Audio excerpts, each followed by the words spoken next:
Meanwhile, President Aquino is making sure that measures are in place to mitigate the effects of Typhoon Dodong in affected areas. According to Malacanang, the president is being updated on government readiness for the incoming weather disturbance.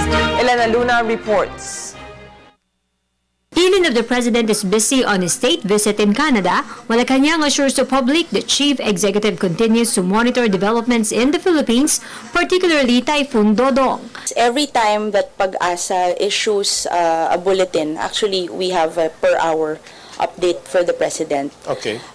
Remember that early in the term, the president had already asked for whenever a typhoon comes or a storm comes, to be updated every hour by Pag-asa. So even now that the president is abroad, is overseas, he continues to receive these updates. Pinili ng Pangulo ay siguraduhin lahat ng ahensya gumagalaw para doon sa mga LGU na madadaanan. Deputy Presidential Spokesperson Abigail Valdez says the president's directive is to make sure all preparations made will actually be executed in the localities set to be affected by the storm.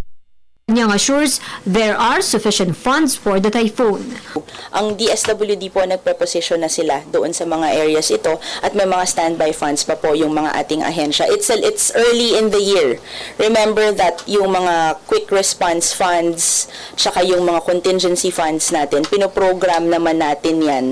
Hindi naman yung nauubos agad sa simula ng taon. So we make sure that we have ample funds at kung sakaling ma-deplete man, may pinagkukuhanan pa rin tayo. For the People's Television, Elena Luna.